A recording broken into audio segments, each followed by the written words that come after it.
Vamos dar seguimento no nosso estudo sobre o medo.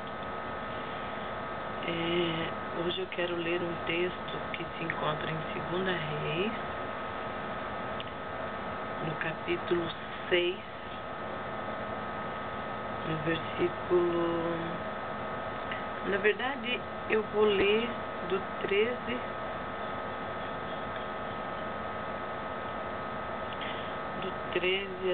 até o 18. Diz assim, ó. Ele disse: Ide e vede onde está, para que eu mande prendê-lo. Foi-lhe dito: Eis que está em Dotã. Então enviou para lá cavalos, carros e fortes tropas. Chegaram de noite e cercaram a cidade. Tendo-se levantado muito cedo o moço do homem de Deus e saído, eis que tropas, cavalos e carros haviam cercado a cidade. Então o seu moço lhe disse: Ai, meu senhor, que faremos? Ele respondeu: Não temas, porque mais são os que estão conosco do que os que estão com eles. Orou Eliseu e disse: Senhor, peço-te que lhe abras os olhos para que veja. O Senhor abriu os olhos do moço e ele viu que o monte estava cheio de cavalos e carros de fogo em redor de Eliseu. Eu quero ler até aqui. Na verdade, eu quero aconselhar você, como eu entendo assim, ó, que o cristão, como que você vai ter conhecimento daquilo que é seu por direito se você não lê a Bíblia? Como que a gente descobre umas histórias maravilhosas, textos excelentes, falando sobre uma situação como essa, uma situação que esse jovem teve medo e eu estou enfrentando uma situação? Como que eu vou descobrir se eu, uma palavra de conforto, se eu não leio a Bíblia? Então você precisa ler a sua Bíblia. Pega a sua Bíblia em 2 Reis e leia o capítulo todo de 2 Reis, para você conhecer um pouco dessa história. Essa história aqui, Eliseu era um homem de Deus. E o rei da Síria fez guerra contra o povo de Israel, contra Israel. E aí o que aconteceu? Tinha o rei reunia os soldados, tramava, como diz aqui, em conselho com os seus oficiais. Ele disse: em tal e tal lugar estará o meu acampamento. Aí diz assim, ó: mas o homem de Deus mandou dizer ao rei de Israel. Aqui, na verdade, o rei da Síria fazendo guerra contra Israel e o homem de Deus mandando dizer para o rei de Israel: guarda-te de passares por tal lugar, porque os sírios estão descendo por ali. O rei de Israel enviou tropas ao lugar que o homem de Deus falara e de que o tinha avisado, e assim se salvou, não nenhuma, nem 2 vezes. Então, tendo ficado perturbado com esse incidente, o coração do rei da Síria chamou ele os servos e disse assim: por acaso existe algum traidor no meio de nós? Ele diz assim, ó: não me farei saber quem dos nossos é pelo rei de Israel? Respondeu um dos seus servos: ninguém, ó rei, meu senhor, mas o profeta Eliseu, que está em Israel, faz saber o rei de Israel palavras que falas na tua câmara de dormir. Quer dizer, Deus mostrava para Eliseu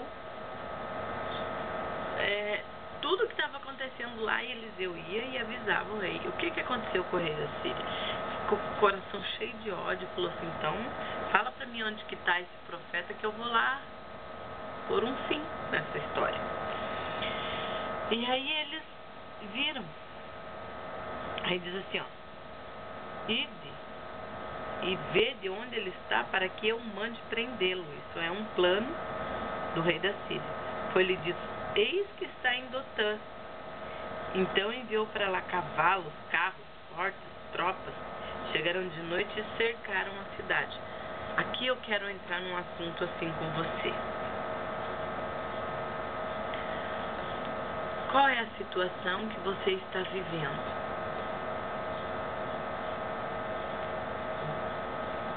Como nessa situação aqui, está dizendo que ele mandou cavalos, carros e fortes tropas. Muitas vezes o inimigo entra na nossa vida, ele se aproveita de uma situação que você está passando, e o ser humano, a tendência do ser humano é fraquejar diante de qualquer situação nova ou eu sempre digo assim que quando você vai passar por uma situação, o inimigo sempre manda alguém dizer assim, por exemplo, é uma cirurgia do apêndice. Aí, ao invés de vir alguém e dizer: olha, não, fica tranquilo, essa cirurgia vai ser uma bênção, Deus está lá com você, imagina, minha prima fez, se recuperou rapidamente. Não é isso que acontece. Já vem alguém e fala assim: menina, olha, a amiga da minha amiga, ela fez uma cirurgia dessa, ela entrou em coma, ficou entubada e teve... É assim que acontece, sabe? Por quê? Porque o inimigo sabe que se é uma situação, você vê, vai fazer uma cirurgia simples, mas aí sabe que você já tem medo, você nunca passou por cirurgia, você, quem sabe, o inimigo até ouviu você dizer assim: ai, eu nunca fui operada, nunca quero ser. De repente surge uma situação, aí através daquela situação vem o medo. E o que acontece? Eu ouço sempre assim os cientistas, os médicos dizer que nós temos um poder tremendo na nossa mente. Quando você está psicologicamente preparado, fortalecido para passar por uma situação, você se sai muito melhor do que quando você está morrendo de medo. Você sabe, eu tive uma experiência assim. Eu tive meu primeiro filho, foi uma gestação complicada. Tive o segundo filho também.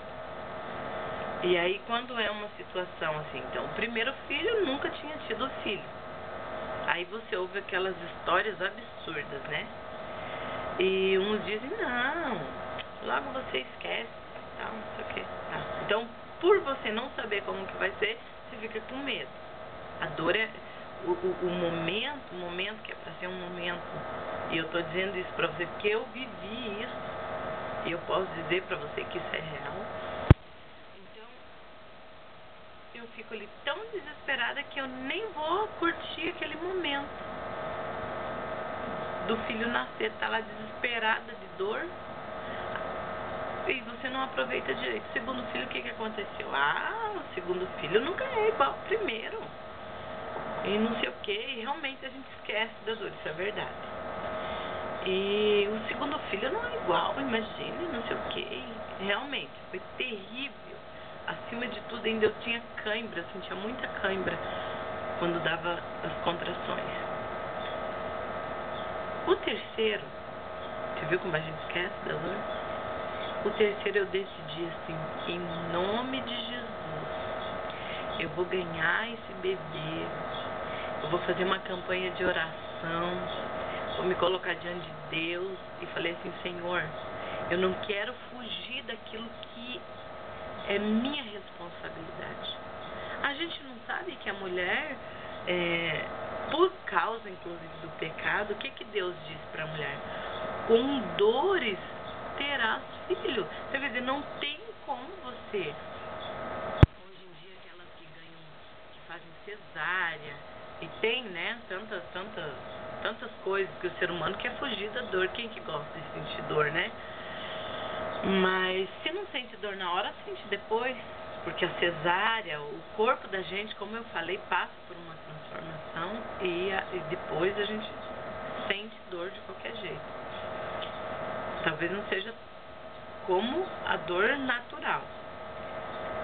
Aí eu me coloquei e falei assim, quer saber de uma coisa? O primeiro foi cesárea, o segundo tirado a ferro, força. Falei assim, esse bebê eu quero ter parto normal. E eu vou passar por isso e Jesus vai me abençoar. E, gente, foi tão maravilhoso que, olha, o bebê era para ter nascido 2 semanas antes de eu terminar aquela campanha que eu fiz. Pois ele nasceu no último dia da campanha. Foi uma bênção. Eu fui pro hospital sem dor. Cheguei lá, aí eles começam a induzir o parto, colocam sorinho na gente, tudo. Eu, entre uma dor e outra, eu tava assim eu sentia assim uma força, assim, tão que nos intervalos da dor eu conseguia louvar a Deus, acredita? Eu acredito assim que tinha pessoas que ficavam ali, tinha uma moça que ficava meia cabreira, acho que ela pensava assim, essa moça, a dor já subiu pra cabeça, ela não tá batendo bem na cabeça. Mas foi uma bênção, então eu tive a minha experiência. Que quando você vai passar por uma situação e você dá ouvido, o que aconteceu aqui? O moço que estava com o profeta levantou cedo e eles, eu imagino assim, que se Deus mostrava para o profeta as coisas que iam acontecer com o rei, o profeta deveria saber daquilo que estava acontecendo, mas ele sabia também aonde estava a sua confiança. Você sabe que isso é uma coisa muito importante. É você saber em quem você tem confiado. Aonde está a sua confiança? Eu quero dizer para você que quando você sabe em quem você confia, é diferente. O trajeto que você vai fazer é diferente. Eu quero colocar para você essa situação que o moço saiu logo de manhã. Quando ele olhou, eu imagino que eles deveriam estar acampado em um lugar, então era uma tenda, tipo uma barraca. E olhou à volta, estava tudo cercado pelos inimigos. E agora?